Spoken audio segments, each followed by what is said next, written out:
Você já parou para se perguntar por quê? Mesmo quando estamos acompanhados, muitas vezes sentimos um frio antigo no peito? Aquela sensação persistente de que não importa o quanto o outro nos ame, ainda falta uma peça fundamental? Nós passamos a vida chamando isso de destino, de busca pela alma gêmea. Mas Cláudio Naranjo nos convida a olhar para isso com uma honestidade brutal. Ele diria que não estamos buscando amor. Estamos buscando um analgésico. O ego, essa estrutura que construímos para sobreviver à infância, é um pequeno tirano. Ele não quer a sua iluminação, ele quer a sua segurança. E para o ego, segurança significa ter alguém para validar que você existe. Naranjo usava uma analogia que atravessa a alma. Ele dizia que o ego é como um mendigo sentado em cima de um baú de ouro maciço. O tesouro está ali, a conexão com o divino, a plenitude, a paz que excede todo o entendimento, está logo abaixo dele, dentro de sua própria essência. Mas o mendigo nunca abre o baú.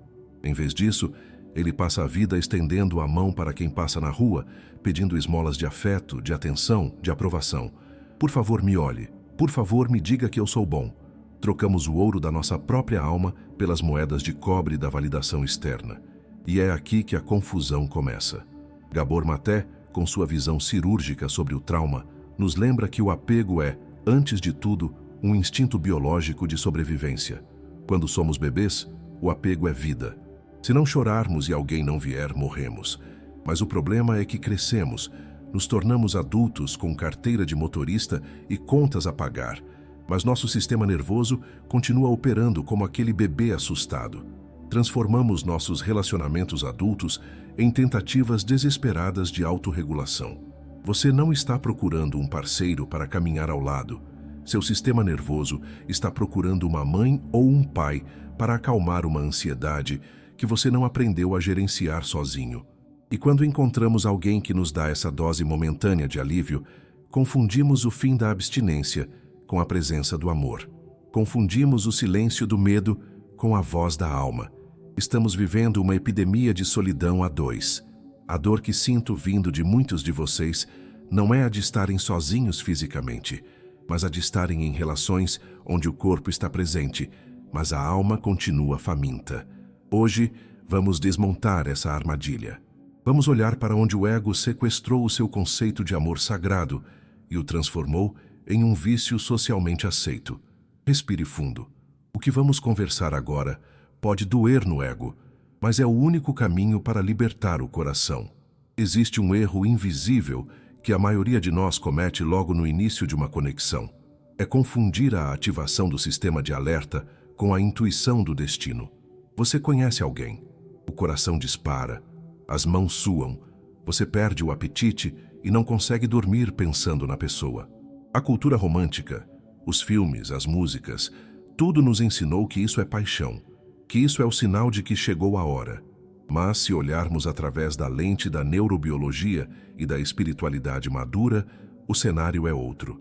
O que você está sentindo é cortisol e adrenalina. Seu cérebro primitivo reconheceu algo no outro. Talvez um padrão de instabilidade, talvez um desafio familiar.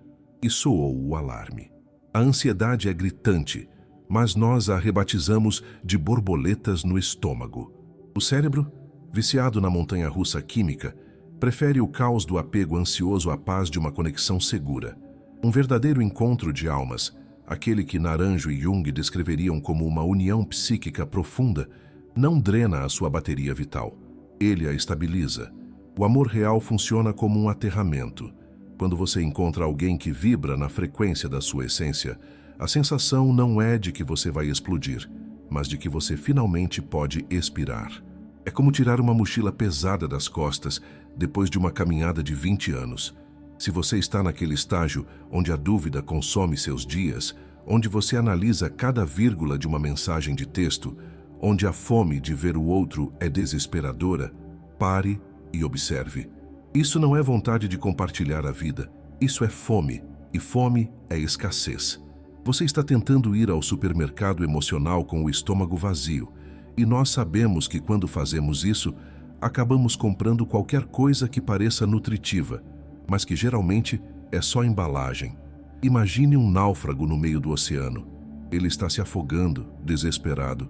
De repente ele vê uma barbatana escura cortando a água em sua direção.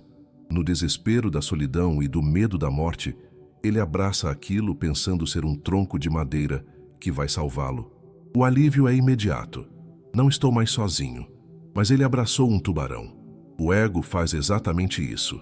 Ele agarra o perigo porque o perigo, pelo menos, oferece uma sensação de contato. O alívio imediato precede o perigo real. Não confunda a intensidade da sua carência com a profundidade da conexão. Há um fator silencioso que sabota a frequência de qualquer relacionamento antes mesmo dele começar. A nossa necessidade absoluta de controle. E o controle nada mais é do que o medo usando terno e gravata. É a desconfiança fundamental na vida. Como não confiamos que o universo nos sustentará se ficarmos sozinhos, precisamos garantir à força que o outro não vai embora. Naranjo explicava magistralmente como as paixões do eneagrama, nossos vícios emocionais, distorcem a realidade. Um tipo de personalidade pode usar o orgulho para tornar o outro dependente dele. Outro pode usar a vitimização para gerar culpa e prender o parceiro. Outro pode usar a perfeição para criticar o parceiro até que ele se sinta pequeno demais para partir.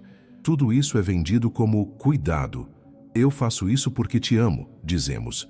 Mas a tradução energética é: eu faço isso porque preciso possuir você para me sentir seguro. E aqui está a revelação contraintuitiva que pode mudar sua vida hoje. Quanto mais você tenta garantir o amor, mais você o expulsa. O amor vibra na frequência da liberdade. O controle vibra na frequência do medo e da escassez.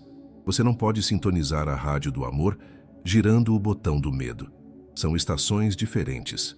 Quando você tenta controlar os passos, os olhares, os pensamentos do outro, você está gritando para o universo: eu não sou suficiente, eu vou perder isso.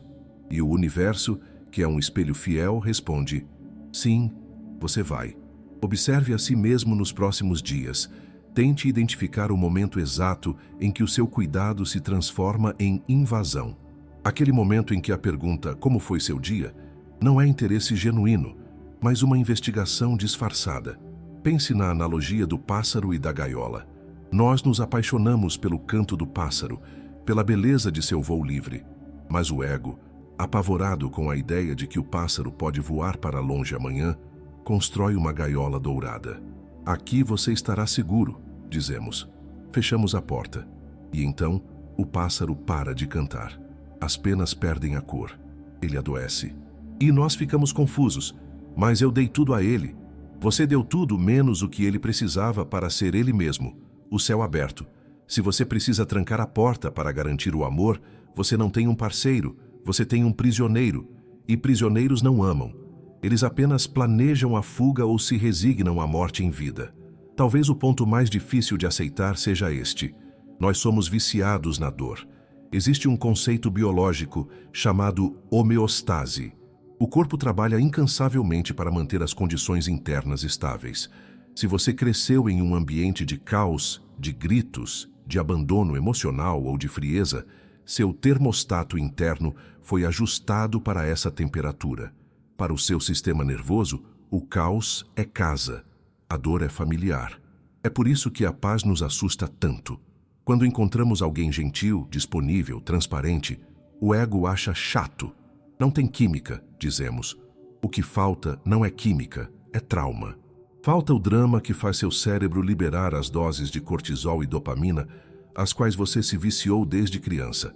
Buscamos parceiros que repetem as feridas de nossos pais, na esperança infantil e inconsciente de que desta vez vamos conseguir mudá-los. Se eu amá-lo o suficiente, ele vai parar de beber. Se eu for perfeita, ela vai parar de me criticar. É a homeostase da dor. Acreditamos que a intensidade do sofrimento é a prova do amor. Nós brigamos muito porque nos amamos demais. Não. Vocês brigam muito porque estão reencenando traumas não curados. O amor real é tedioso para o ego viciado. Ele não tem picos de loucura. Ele é como um rio calmo e profundo. Convido você a fazer uma observação interna na próxima vez que estiver no silêncio com alguém. Quando o outro não está falando, Quando não está te elogiando ou brigando com você, o que acontece no seu corpo? É paz ou é angústia? Se o silêncio do outro soa como abandono para você, seu trabalho não é consertar a relação. É voltar para dentro e acolher a criança que ainda está esperando na porta da escola alguém vir buscá-la. O ego se alimenta de brasas quentes. Ele prefere queimar a mão segurando algo que machuca do que soltar e sentir o frio do vazio. Mas é apenas nesse frio, nesse espaço vazio, que a nova vida pode nascer. Precisamos desmamar do vício em sofrimento se quisermos algum dia experimentar a nutrição do amor. Chegamos a um dos pilares mais destrutivos da nossa mitologia romântica, a ideia da cara metade. Desde cedo, ouvimos que somos seres incompletos vagando pelo mundo, tristes e partidos, até encontrarmos aquela única pessoa mágica que nos completará. Espiritualmente, isso é uma heresia. Psicologicamente, é um desastre. O grande equívoco espiritual é acreditar que a salvação vem de fora. Naranjo apontava que essa busca pela completude no outro é a raiz da neurose. Quando você acredita que é uma metade, você não entra em um relacionamento para compartilhar. Você entra para sugar. Você entra como um mendigo exigente. E a outra pessoa, por mais maravilhosa que seja, não tem a capacidade e nem a obrigação de preencher um buraco que é do tamanho da sua alma. Ninguém aguenta esse peso. Ser o Deus de alguém é exaustivo. A neurociência nos mostra que a dependência emocional inibe a neuroplasticidade. Quando delegamos ao outro a função de regular nossas emoções, nosso cérebro atrofia a capacidade de criar caminhos de autonomia e resiliência. Ficamos infantis. O crescimento para. Precisamos inverter essa expectativa. O relacionamento sagrado não é a fusão de duas metades, mas o encontro de dois inteiros, dois universos completos que decidem orbitar juntos, não porque precisam da gravidade do outro para não cair, mas porque a dança conjunta é mais bonita. Pratique a solitude como um ritual de limpeza. Antes de buscar alguém, aprenda a ficar em sua própria companhia, sem pegar o celular a cada 2 minutos. Se você é uma má companhia para si mesmo, como espera ser uma boa companhia para o outro? Lembro-me da história de uma mulher que passou décadas pulando de um relacionamento abusivo para outro. Ela dizia: "Eu não sei viver sozinha." O dia em que ela decidiu parar, encarar o sábado à noite sozinha, chorar o que tinha para chorar e descobrir quem ela era quando não havia ninguém olhando, foi o dia em que ela se tornou inteira. E, curiosamente, foi só então que apareceu alguém que não queria completá-la, mas transbordar com ela. Você precisa parar de precisar para poder começar a amar. Existe um fenômeno moderno que precisamos observar com muito cuidado. Algo que o ego adora utilizar para se esconder: a espiritualidade performática. É quando vestimos o nosso apego neurótico com roupas sagradas para que ele pareça intocável. Vemos isso o tempo todo.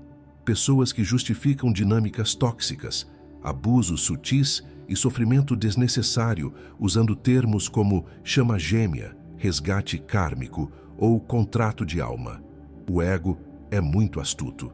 Se ele não consegue te prender pelo medo óbvio, ele te prende pela missão. Ele te convence de que aguentar desrespeito é uma forma elevada de amor incondicional. Ele te diz que tentar salvar alguém que não quer ser salvo é o seu propósito divino. Mas Cláudio Naranjo seria o primeiro a dizer: isso não é santidade. Isso é masoquismo disfarçado de luz. Há uma dissonância vibracional imensa aqui. A boca fala de amor e luz, mas o plexo solar está vibrando em pânico e controle. Você diz ao outro: eu te liberto, mas checa o status dele online a cada 5 minutos. O universo não ouve o que você fala, ele lê o que você vibra. E se você vibra medo enquanto recita mantras de amor, você está apenas criando confusão no seu campo energético. O ponto de vista reverso que precisamos adotar é o da honestidade radical. O ego usa a linguagem da luz para mascarar a sombra da posse. É muito mais digno e muito mais curativo admitir a sua humanidade. É preferível dizer: eu estou com ciúmes porque me sinto inseguro e tenho medo de ser trocado, do que dizer: minha intuição espiritual está me dizendo que algo está errado. Para integrar essa sombra, Você precisa descer do pedestal espiritual. Admita o desejo de controle. Admita a raiva. Admita a carência. Só quando trazemos o monstro para a luz da consciência é que ele perde a força. Enquanto você fingir que seu apego é uma conexão de outras vidas, você continuará preso a ele nesta vida. Lembre-se desta metáfora. Pintar correntes de dourado não as torna menos pesadas.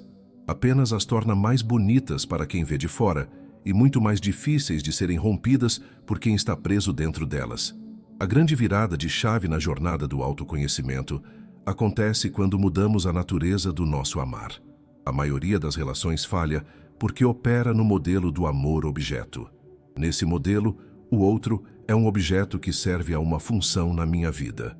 Ele serve para me tirar o tédio, para pagar as contas, para me dar sexo, para me dar status, para me fazer sentir amado. O desejo de ser amado supera, e muito, o desejo de amar. Naranjo falava sobre a transição para o amor compassivo, ou amor-essência. É a capacidade de ver o outro não como um ator no palco do seu ego, mas como um ser humano completo, com dores, histórias e limitações que nada têm a ver com você. É compreender que o mau humor dele pode ser sobre a infância dele, e não sobre a sua performance como parceiro. Aqui está a reviravolta que o ego detesta. O desapego não é o oposto do amor. O desapego é a prova final do amor. Amar com desapego significa: eu amo tanto a sua essência que permito que você seja exatamente quem é, mesmo que as suas escolhas não me incluam. Isso é aterrorizante para a criança ferida dentro de nós, mas é libertador para a alma. Precisamos mudar o modelo mental da transação para a transformação. Pare de perguntar: o que eu recebo ficando com essa pessoa? Comece a perguntar: quem eu me torno na presença dessa pessoa? Eu me torno mais gentil, mais corajoso, ou me torno um investigador paranoico? A resposta a essa pergunta é o verdadeiro diagnóstico da relação. Pense no sol. O sol não acorda de manhã e escolhe quais flores vai iluminar. Ele não diz: vou iluminar a rosa porque ela é bonita, mas não vou iluminar o mato. O sol brilha porque essa é a sua natureza. Ele é luz. Ele não precisa de retorno. Se você precisa que o outro haja de uma certa forma para que você possa amá-lo, você não é o sol. Você é um comerciante trocando afeto por comportamento. Torne-se o sol. Vamos aprofundar na biologia do engano. Muitas vezes, o que chamamos de saudade é, na verdade, abstinência química. Existe um erro invisível que cometemos sem perceber. Usamos o parceiro como um antidepressivo natural, uma pílula humana de dopamina e oxitocina. Quando você tem uma ferida antiga, um buraco emocional causado por negligência ou solidão na infância, o cérebro busca desesperadamente preencher esse vazio. Quando alguém nos dá atenção, carinho ou validação, o cérebro recebe uma descarga de prazer.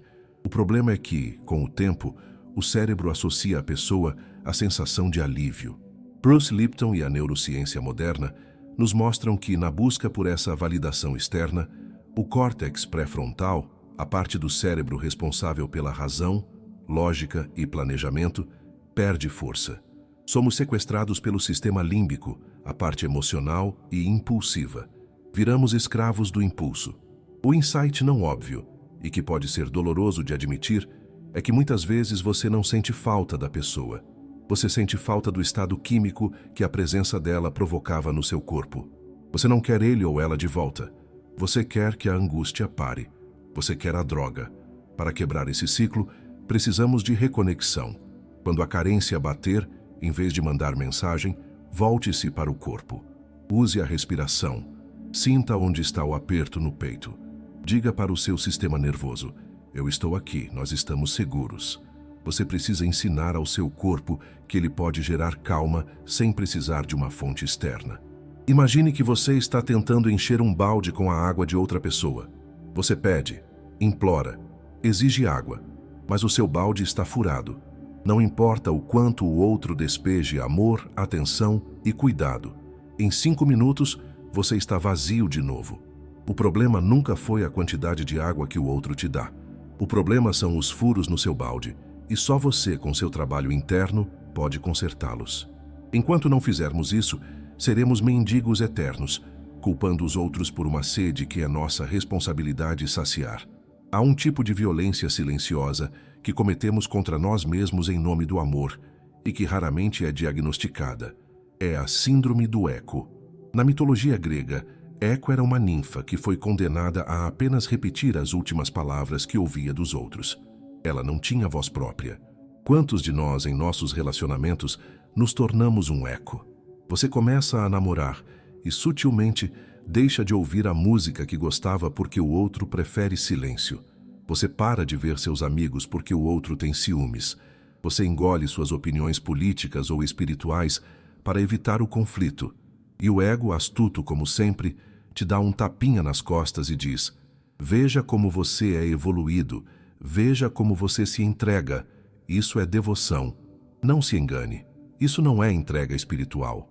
Isso é aniquilação. Energeticamente, você está bloqueando o seu plexo solar, o centro do seu poder pessoal. E a verdade oculta que dói admitir é que essa autonegação é uma forma sofisticada de manipulação.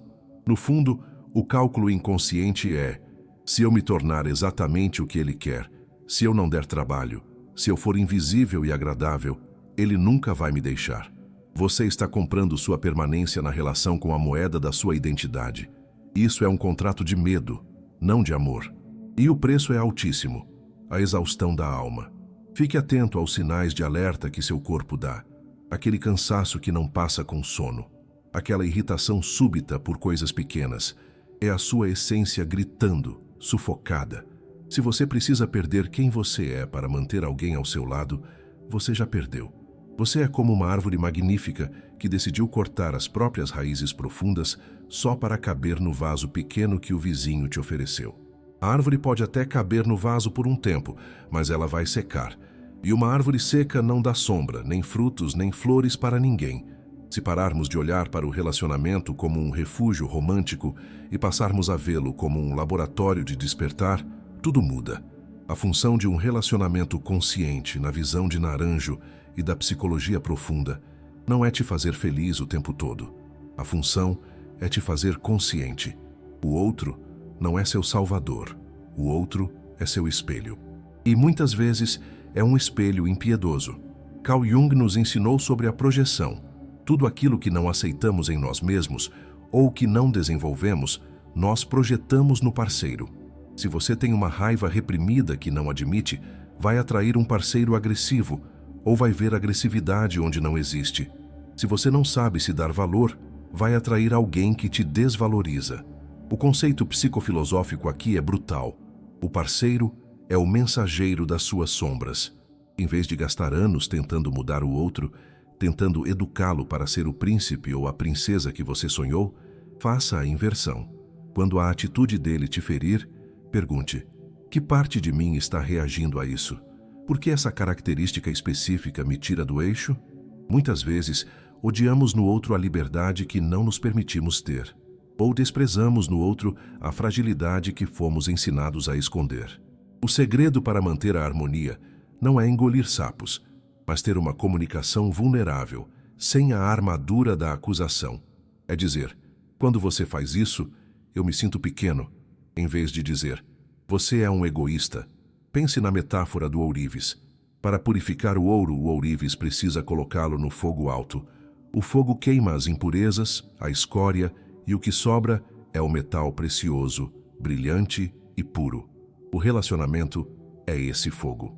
Os conflitos, as divergências, as dores, são o calor necessário para queimar o ego, as ilusões e as projeções. Se você foge do fogo, você continua carregando a escória.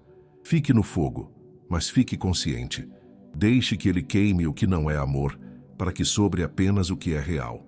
Chegamos ao ponto de transmutação final. A diferença entre o amor infantil, o amor do ego, e o amor maduro, o amor da alma, está na direção da energia. O amor do ego é uma energia que puxa. Venha para mim, me preencha. O amor da alma é uma energia que emana. Eu transbordo e celebro quem você é. O salto vibracional acontece quando saímos da frequência da necessidade e entramos na frequência da celebração. Eu não estou com você porque sem você eu morro. Eu estou com você porque, com você, a vida é uma arte mais rica. Olhe para o céu à noite. As estrelas não estão de mãos dadas, agarradas umas às outras com medo de cair. Elas estão separadas por anos-luz de distância, existindo em sua própria órbita, brilhando com sua própria luz. E é justamente esse espaço, essa vastidão, que cria a harmonia do cosmos. Elas coexistem sem competir e sem se anular. Há um exemplo contra-intuitivo que precisamos abraçar. Às vezes, o maior ato de amor espiritual que você pode fazer é dizer não. É colocar um limite. É ir embora. Se a dinâmica do relacionamento exige que você diminua sua luz para não ofuscar o outro, ou se o outro exige que você o carregue nas costas, o amor exige que você rompa esse padrão. Amar não é ser cúmplice da estagnação do outro. Faça o teste do caminho certo. Depois de passar um tempo com essa pessoa, como você se sente? Você se sente expandido, criativo, capaz de enfrentar o mundo? Ou se sente drenado, confuso e menor? O corpo não mente. A alma sempre busca expansão. A simbologia final é simples. O amor real é como o oxigênio. Ele é invisível. Ele é essencial para a vida. Ele está em toda parte. Mas você nunca sente o oxigênio apertando o seu pescoço. Se aperta, se sufoca, se deixa marcas roxas na alma. Não chame de amor. Chame de apego, chame de vício, chame de aprendizado. Mas tenha a coragem de buscar o oxigênio. Percorremos um longo caminho até aqui. Desmontamos as armadilhas do ego, olhamos para as feridas da infância e encaramos a verdade sobre nossas carências. Cláudio Naranjo dedicou a vida a nos mostrar que a cura do ego não é uma cirurgia estética para nos tornarmos pessoas melhores, mas uma morte e um renascimento. A cura passa pela coragem de enfrentar o vazio interior, aquele buraco que você tentou tapar com namorados, com maridos, com esposas, com obsessões.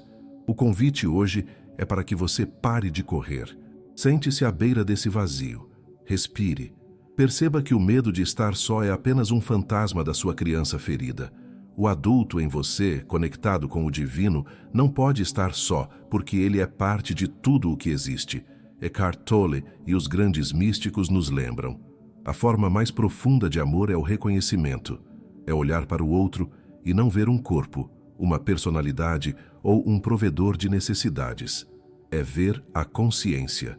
É ver o eu sou que habita nele, que é o mesmo eu sou que habita em você. Quando chegamos a esse nível, as barreiras do meu e do teu, do eu ganho e você perde, se dissolvem. A promessa desse despertar é uma liberdade que você talvez nunca tenha experimentado. A liberdade de não precisar que o outro mude para você ser feliz. A liberdade de amar sem cobrar imposto. A liberdade de ser inteiro. Deixo você com este convite final, que é também um desafio. Transforme o seu relacionamento. Deixe de vê-lo como um tribunal, onde você é o juiz ou o réu, cobrando dívidas afetivas e sentenciando culpas. Transforme-o em um laboratório sagrado. Um espaço onde duas almas corajosas se ajudam a limpar as lentes embaçadas do ego para, finalmente, verem a Deus um no outro. O que se revelou para você hoje ao ouvir isso? Qual parte da sua história de amor você percebeu agora que era apenas o ego gritando por sobrevivência? A resposta a essa pergunta é o primeiro passo da sua verdadeira libertação.